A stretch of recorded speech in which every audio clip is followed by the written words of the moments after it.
This KFAN podcast is sponsored by Builders and Remodelers, exclusive Twin Cities provider of Elements Windows. Get the highest quality windows at unmatchable value. Visit buildersandremodelers.com for more details. And boom! Common man, no show prep, no solid plan. Spins a yarn, begins a tale. The esoteric approach won't fail. Tune in, it's time for Common Man. Common man, charms the housewives like no one can. What'd you shoot? Where'd we play? Non-stop nonsense on deck today. Tune in, it's time for Common Man. Oh, boy. Why should anybody aspire to be a common man, an average man? Do you realize what it means to be average? That means you're the best of the lousiest, and the lousiest of the best. Now, if we demand more and more for producing less and less, while the have-not nations encourage and inspire and indeed require hard work and maximum effort, if we deify the common men while they encourage and reward the uncommon ones, well, the end result of such a lopsided race as that is too obvious to require elaboration. I mean, it's like, hello?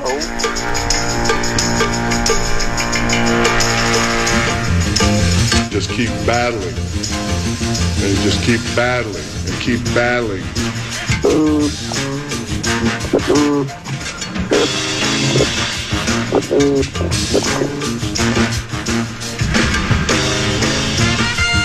I love the common man. Thanks. Yeah. I love the common man. All right, this is Don King talking about Bruno and Tyson, but give the common man the raise he so richly deserves. Don't lose him. Don't be standing on the dock of the bay when the ship is out to sea and the corner man is on board. You better get on board. Don't be there crying and whining.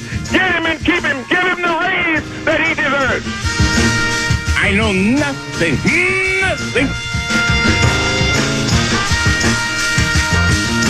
There may be skullduggery ahead. Correct. And listen to Cooley. Is wearing women's underwear part of your turn-on? Yeah, baby.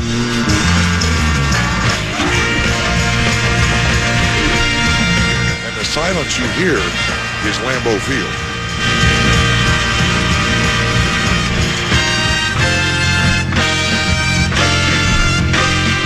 I pulled my tickets.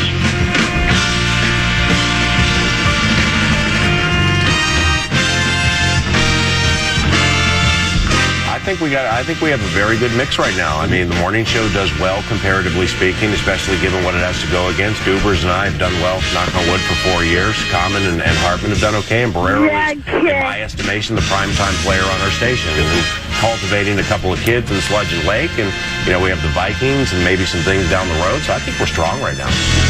You've got to be kidding me. Objects in your mirror may be closer than they appear.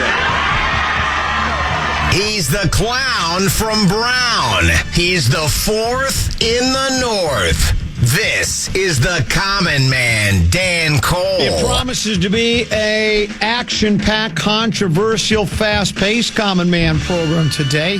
The Twins need to stop losing before they stop winning. More Ducky and Bunny Inc. regarding the soon-to-be big game world champion Minnesota Vikings. Looks like those of you who wanted Durantula in a Wolves uniform, I think the dream is over. Pacers take on the Thunder in a critical Game 5 tonight that you'll hear on this radio station, I think. Is the NHL still playing? Yes. 3 games to 2. 3 games to 2, Florida's leading. Florida looks to try to put the finishing touches on the Edmonton Oilers that lead that series 3 games to 2. And J.J. Sponzi wins a dramatic, an incredible finish to the 125th U.S. Open. Where to start? Nobody knows. Let's spin the wheel of topic. Wheel of Topics! I want to talk golf, of course. Commons golf game. Well, that's golf. I mean, it's not the U.S. Open. It's not the 125th version, but What did you shoot today? Well, I shot a 77 Sunset Strip. Am I snapping it? Can you snap really loud? There you go. Try it again. 77 Sunset Strip. Perfect. 77. 77. Right. Sorry. Where'd you hit it on? One? Right up the gut. How far from the green? Well, actually, it was 10. Where there was a senior shotgun, and so we had Where'd to we go play? up. Prestwick had Wedgwood and Woodbury. Second shot? Hit her low worm burner that only traveled about 100 yards. Well, there's that. But then what? He knocked it on the green and two-putted. I played really well. I went 40-37. And I had a double bogey, too. I was, my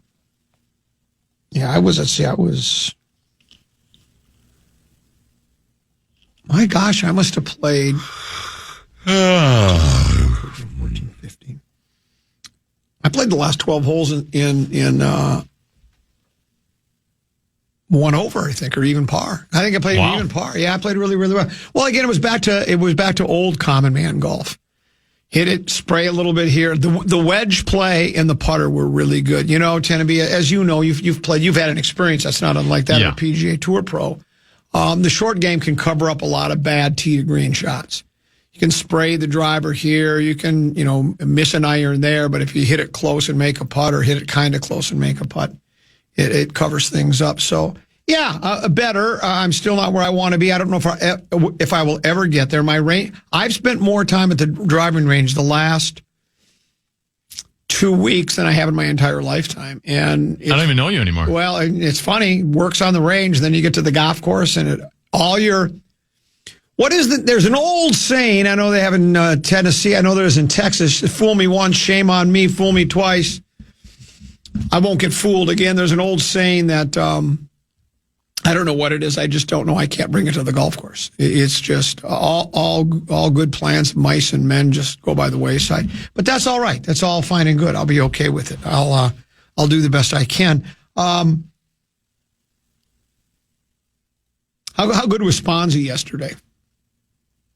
After that front side, JJ Spahn. Did you watch the whole thing? I didn't watch a good chunk of it, actually. I've seen a bunch of highlights of it, and I'm aware that he was 5 over through 6. It was high drama. I did see the highlight of him hitting the flag and having it roll all the way back early on, so that led to one of those bogeys. Yeah, he wins the U.S. Open in dramatic fashion, needing to two-putt to win from 64 feet. I wouldn't call it a driving rainstorm. It wasn't like Noah's Ark kind of rain, but the rain was coming down pretty steady. He got a nice look when Victor Hovland had a putt from almost the same spot, just about 2 feet further back, and he drained it to win by 2, even though he only needed a 2-putt to win. And I mean, I've not seen a leaderboard that jam. That was as good a major golf tournament as I've ever seen, particularly when you see how many players were brought into the mix because of issues with Sponzi, with Burnsy, with Javi, with who else? With Adam Scott and a handful of others.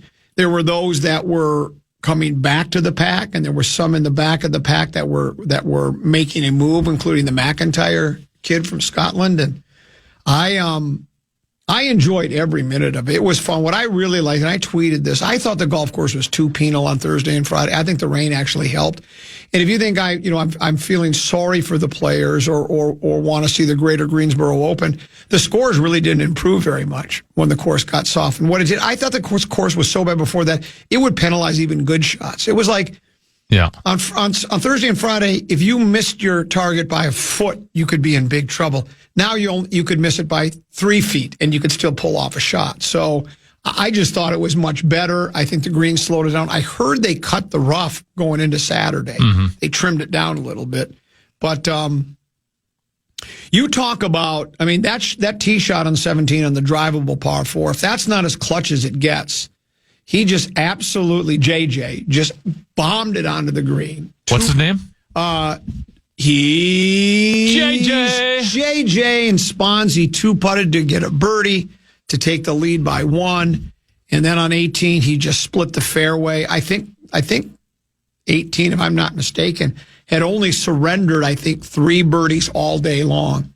He split the fairway, When he first hit that iron, it looked like it was going to be left of the green, his approach shot, but it caught the left side of the green. And then to make that putt to win, it was just as dramatic. Longest made putt of the tournament. Yes, it was high drama. And if you don't like that, then you don't like sports. Sports is your whole life, just sports.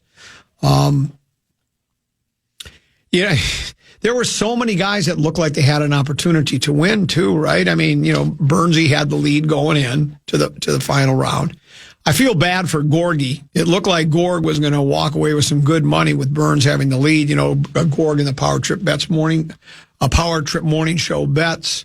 He had the very final pick and he took Burns, but he did split the winnings. Oh, he did. He actually had, because it goes over the next Power Trip golfer. Oh. So, by the way, Gore going into Sunday had an 11-shot lead. No. Over the second person. Ended up tying John Rahm, which was Muss's pick. So they each split the pot, or at least split the first place prize. But very good. So he didn't get anything, but you had an 11-stroke lead going into. Yeah. Greg Norman did is what he did. I think I've told you, Tenneby, I've liked the Spawn character all year. He just seems to be calm, cool under pressure. I mean, even when the shot bounced off the pin, there was no Tyrrell Hatton type of meltdown, right? There was no McIlroy smashing a tee marker. He just basically accepted it. Did you hear what he said afterwards? At the Travelers, they had a 4-hour delay, and he ended up tying, and he lost in a 3-hole playoff the following day. He said having that reset at the Players worked wonders for him. And he said, and the same thing happened yesterday when they had the hour delay or whatever it was, 45 minutes, hour, 15, hour and a half. I don't remember exactly how long it was. Because at that point, I took advantage of that time to take a little There's audio of his coach going, "You're trying too hard, man. Yeah. You're caring too much. Just let it go. Yeah. Let it rip. Just let it go insane." And the other one was him. His coach basically said, "Look, if I'd have told you you were 4 out with 9 to go when the tournament started, you'd take that, wouldn't you?" He said, "Absolutely." And he just, the reset helped him again. So high drama at Oakmont. We'll pause. We'll come back with a little Adistat Lat here in the Fan.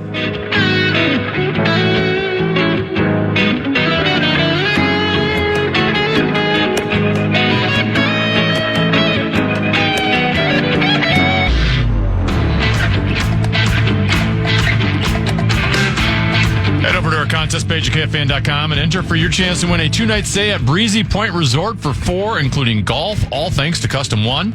That's KFAN.com. Keyword contest. Enter today. Couple 13-14 past. I'm Common. He is Tenneby. Mark Rosen will join us tomorrow. He's a Tuesday, Wednesday, and Thursday.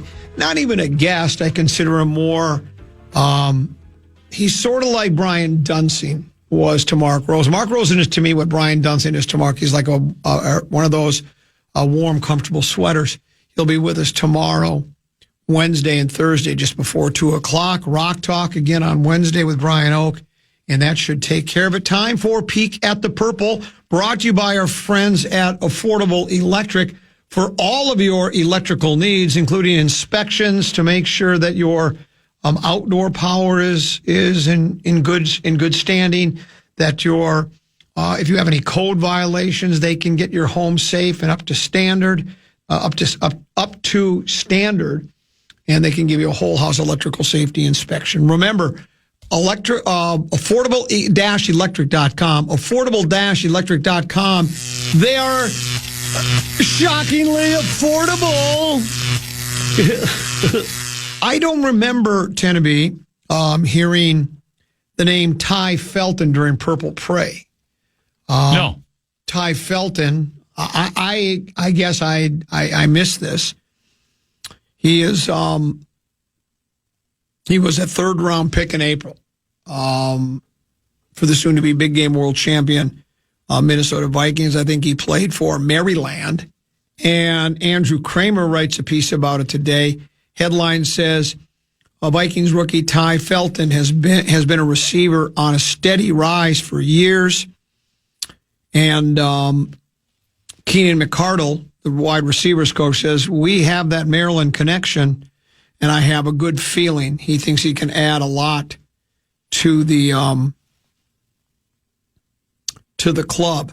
Do you know anything about this kid, Teneby? And it's the reason I bring it up is, again, we talked about this last week. And look, I'm all for Ducky and Bunny and kind of looking forward to the season and looking for the positives with, the personnel on the team, be it veterans that have been with the team forever, whether it's free agent players that the team has signed or college kids that they've drafted. But it seems like most of the news coming out, we haven't made a mistake in a long time here in Minnesota, it doesn't sound like to me. And this guy can help us in a lot of different ways, I'm told. Do you know anything about this kid, and do you share the same exuberance as the Vikings do about what Ty Felton can bring to the club? Yeah, when he was drafted in the third round, I think many thought maybe that was a bit of a reach, that there were other receivers maybe in the third round. But he's fast. He is speedy. I think the benefit of having him on the team is he can help you in the return game, kick return, punt returns.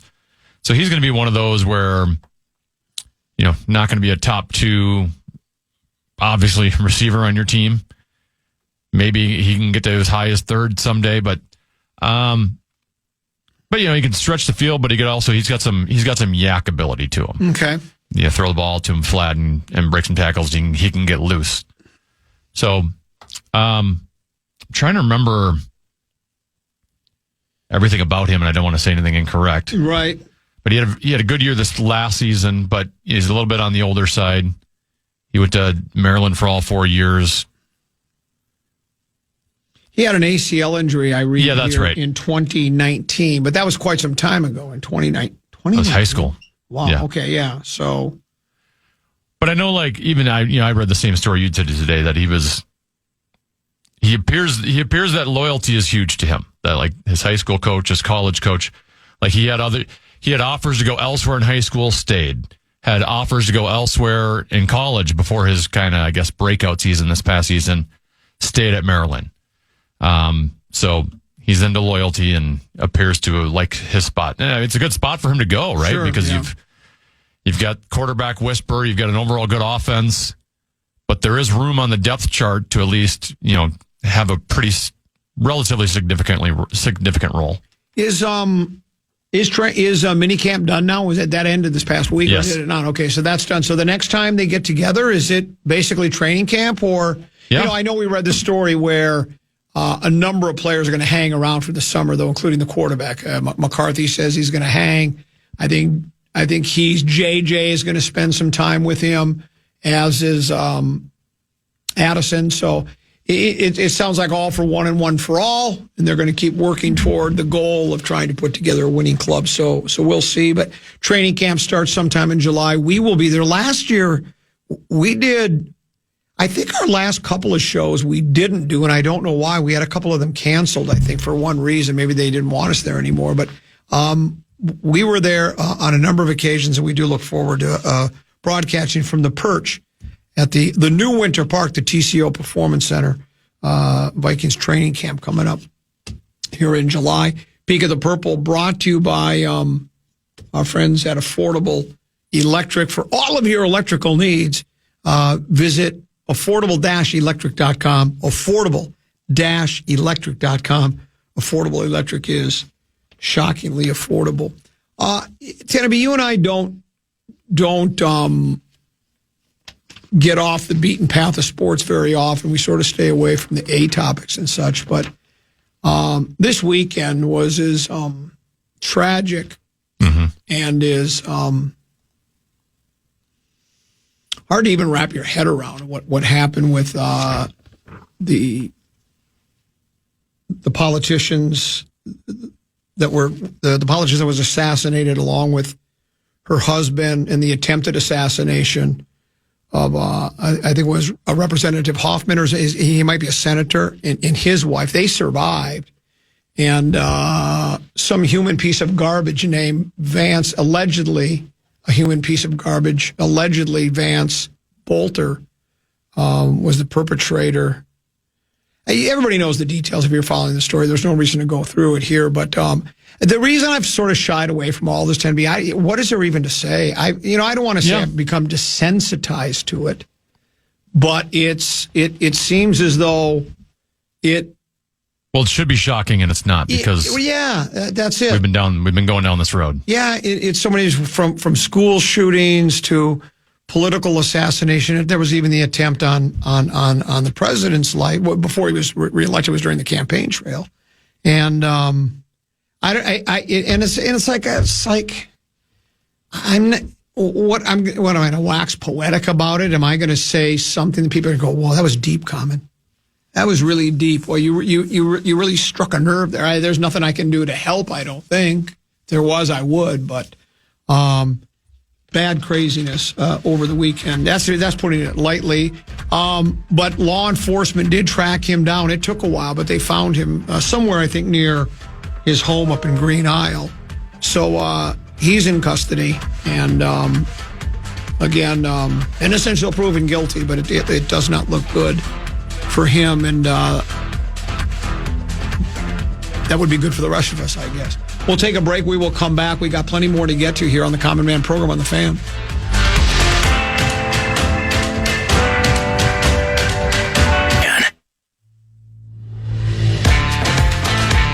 Bonus Bucks is back on KFAN starting next week. Oh, sweet. We'll have 9 chances for you to win $1,000 every weekday. That's every hour from 9 a.m. until 5 p.m. To learn more, head to KFAN.com. Bonus Bucks is presented by BigDeck.com. We thank our friends from BigDeck.com. Get your deck on. Bigger is better for sponsoring our Bonus Bucks cash contest. We're broadcasting live from our 651 Carpets Plus studios, our climate-controlled 651 Carpets Plus studios. Number of ways you can reach us, including the Bradshaw and Bryant KFAN text line at 64686. Also known as the Holla Hotline. Tennessee, maybe on, I keep saying we should do this, and I'm getting some heat from the coroner's office that we probably should. And that's I should stop talking. No. Maybe what we ought to do is do a Talk Back Tuesday, just because of the alliteration, and maybe that, that 1:30, we can get people to send us talkbacks, maybe, from noon until 1:15, and then maybe we could do some talkbacks between 1:15 and 2 o'clock before Rosen comes in. And then today will be a Message Monday. Yeah. Send us your text messages. Yeah, that's it, a Message Monday. I like that. It's a Text Message Monday is what it is here on the Fan. Your Twins tend to be lose another series. They've not won a series. I guess they did. I think they beat the Athletics 3 out of 4. They have one series victory since Memorial Day weekend. As a matter of fact, on Memorial Day weekend, I think they beat the Royals 2-3, but they lost 2-3 to the Rays. They also lost 2 of 3 to the Mariners. And then, as I say, they won 3 of 4 from the Athletics. But then they went and lost 2 of 3 to the Blue Jays. The Rangers, Rangers won 2 of 3, and the Astros sweep the Twins, including Friday's 10-3 beatdown. And, we'd talked about this, about the only 2 pitchers we could really rely on, because with Lopez out, maybe for sure until August and probably until September, and with Ober struggling with his velo, and is it Matthews is also out with a shoulder injury, and and then we've got and David Festa hasn't been lights out by any stretch of the imagination. They brought Simeon Woods Richardson back for after he was sent to the minors. He was awful in his first start, not bad the other day, but he only pitched 5 innings. And that's what he would do last year. Last year he would just pitch 4 or 5 innings. Yeah. But he'd just give up 2 runs and keep you in it. And I think in his start, did he have yesterday's start, or was it? Yeah, because I think it was Joe Ryan went Saturday. Joe was brilliant, but your guy Duran, 2 games in a row now has been unable to hold a lead.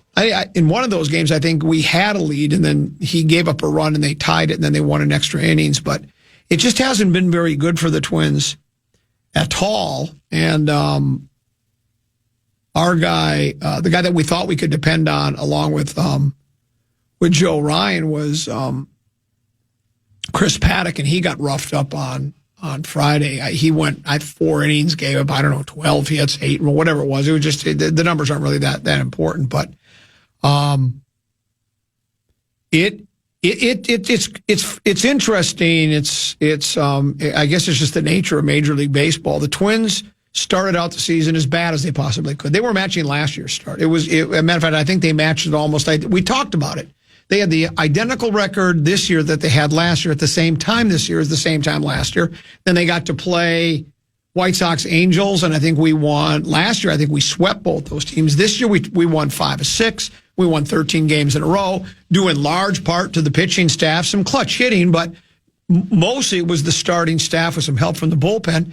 And now our strength is just the opposite now, with Lopez on the injured list, with Zebby Matthews on the injured list, and we're not getting a lot of help from the other guys. It could be a very long summer. When you haven't even mentioned Royce Lewis got hurt running the bases again. Yes, exactly. This is the minimum now, a third time at least. Yes. Minimum that he's just flat out just running bases gets hurt. And 9th inning. I don't know what you do with him moving forward. No, you're right. It was 9th inning. And they were already getting killed. I'm not saying he shouldn't hustle it out. You should, but the reason I bring up 9th inning is game's almost over. Now, of course, with him, it probably would have happened the next game or the game after that or the game after that. But 9th inning, game's about over. He tries to beat out an infield single, and he pulls up lame. And you're right. He's Byron Buxton 2.0 is what he is. Now, up until now, Buxton now seems like an Iron Man compared to Lewis. Though he was out, I think I saw he got hit by a pitch, got his elbow banged up, Buxton, and he was pulled out of the game. And then I think, did he miss yesterday's game because of that? So, again, unfortunate.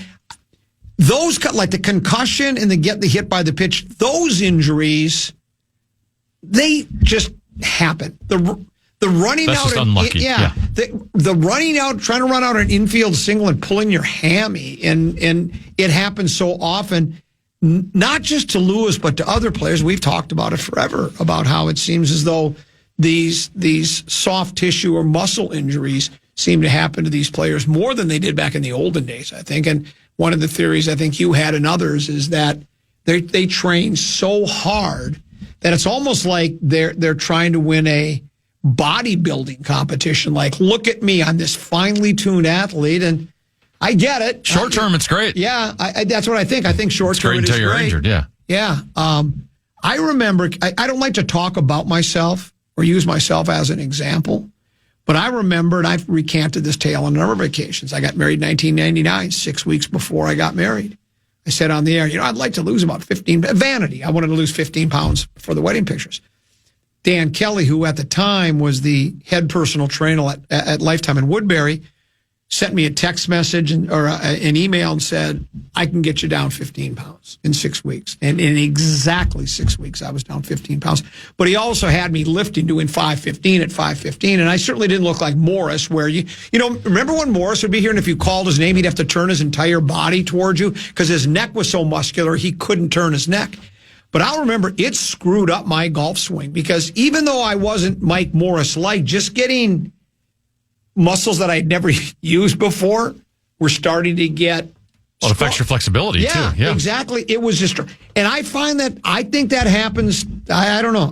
Maybe it doesn't affect a baseball player's ability to hit the ball or catch the ball or throw the ball, but it does seem like they get these...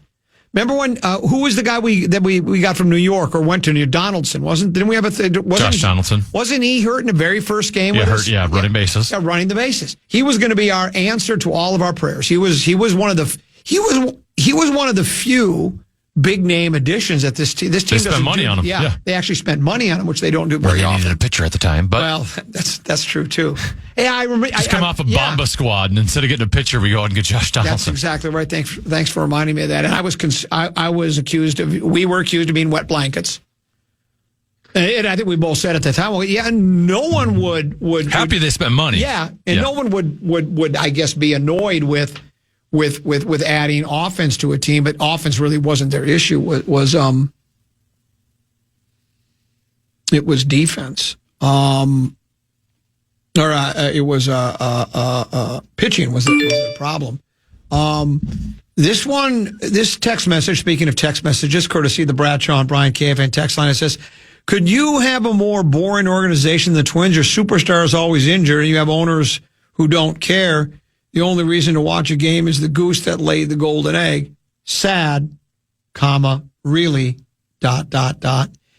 Yeah, that's that's a Cliff Notes way of describing the organization. It's and again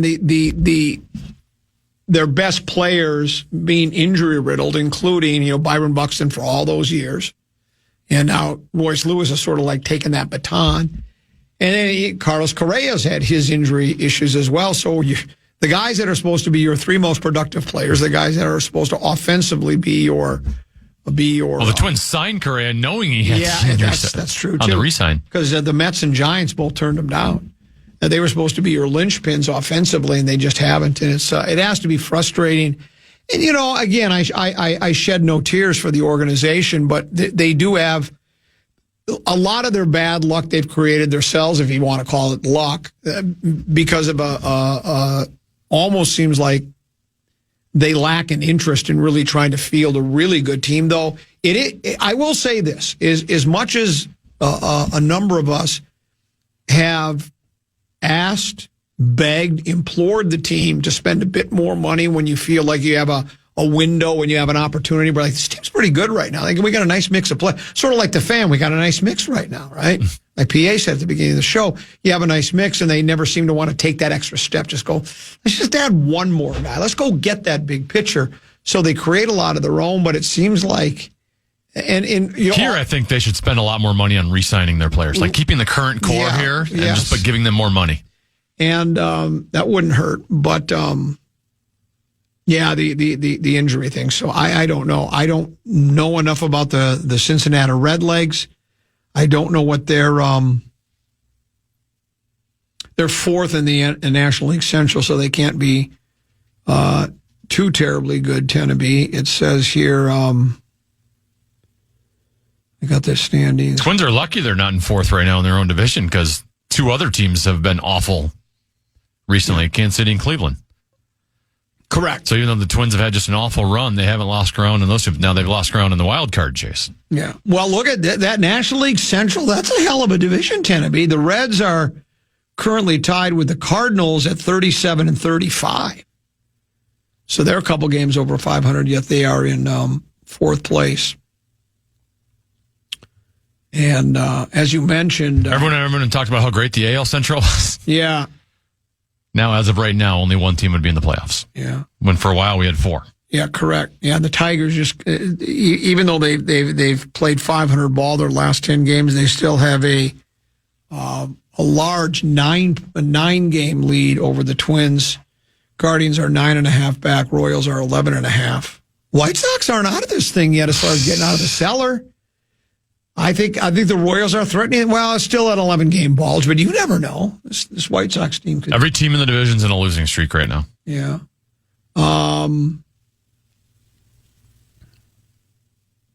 I saw the story over the weekend about. You talk about wet blankets. It was Fish Wrap Factory on the west side. Last week we were talking about how exciting it was with the opportunity. We were thinking that we might be able to add Durantula to the roster. And story I saw this weekend, this was yesterday, Chris Hine writes, the headline, Anthony Edwards, Kevin Durant reunion in Minnesota seems unlikely. Despite multiple reports linking Durant to the Timberwolves, the Fish Wrap Factory West has confirmed that a trade for the 36-year-old All-NBA forward remains unlikely. Saturday night, ESPN senior NBA insider Shams, he reported Durant has a list of teams he would prefer to go to, including the Heat, Rockets, and Spurs. and those would be the teams he would commit to a long-term extension. Shams also said the Suns would make the best deal for their franchise amongst what he said were 6 to 8 seriously interested teams. One of those teams is the Wolves, though as of Saturday night, a source told the Star Trib it was appearing unlikely that a deal would materialize between Phoenix and the Wolves for now. But things can always change quickly in trade negotiations. Just because Durant doesn't have the Wolves on his preferred teams list doesn't mean Minnesota's out of the running or that it couldn't change. But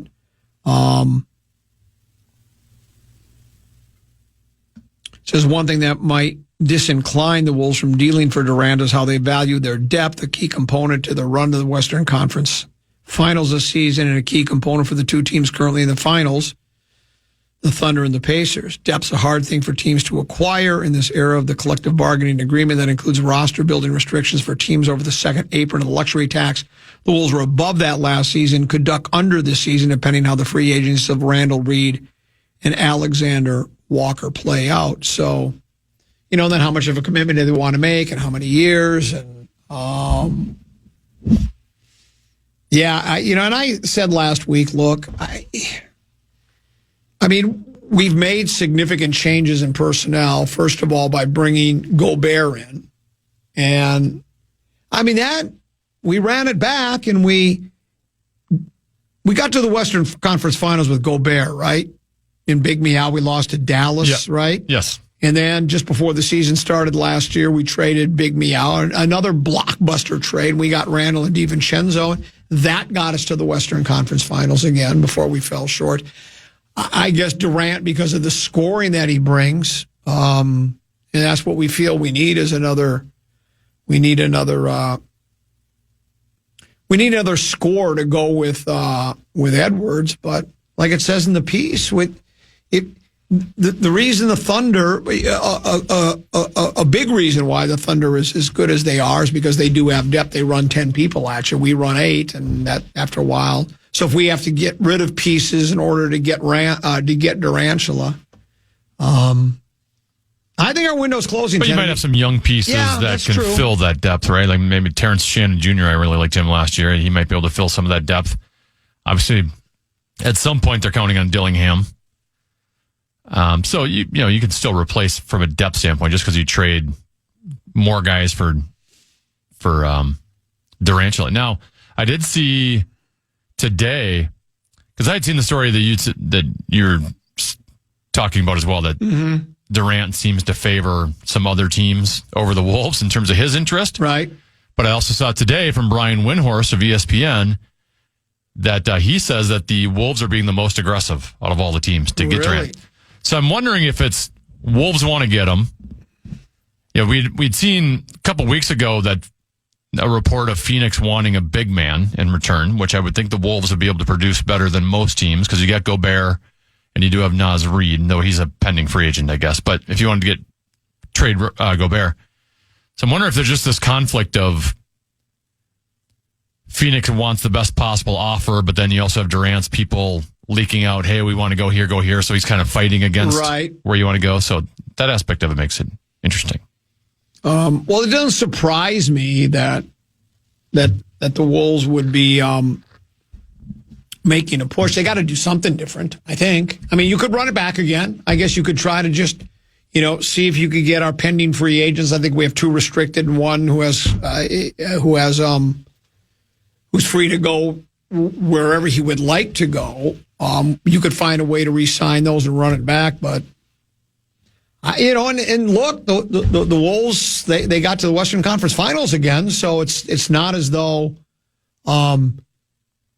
this team was an abject failure, but it doesn't seem like Connolly likes to sit on his hands either, right? He's not one to.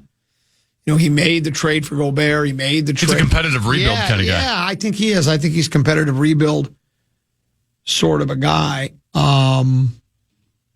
This one says, I don't want to give up a lot of pieces for Durant anyways, but Ant's feelings toward him don't seem to be mutual. Well, does Ant not like Durant? I thought they were buddies. Is he saying that Durant's it's not mutual Durant towards. Well, maybe it is, but I did see a piece, in Hines' piece. And I just got out of it. I mean, Ant's talked about before about right, like he's his favorite player, right? But they've played with each other on Team USA, correct? But that's what I'm saying is I saw a piece where in the Hines piece, here's the quote. It's from Durant, where it says, Durant told the Star Tribune in October, "I miss being around Ant every day." So he likes him. Apparently, he's a big pal. He is. So I don't know if there is a mutual admiration. And, just, you say things, like, I think tend to be, I don't know if you want to see me every day, but we're fine together. But mostly see each other every day. Yeah, but if you got a better offer. Believe me, I'm waiting. You're waiting. Waiting for that phone call that's going to change my life. Right, and if you get one, it's not like you're going to go, well, I'd really miss hanging out with Common, so I'll take less money, and I'll continue for less money and a less desirable position. So you can say one thing where, I miss being with Ant every day, and that's my favorite player, but when push comes to shove sometimes, especially when money talks. Somebody else says that...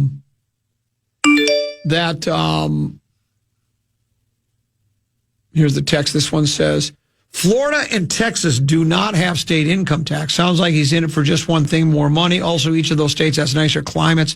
I'm sure he doesn't want to I was about to bring that up. In cold Minnesota. That could very well be. In Durantula's case, I don't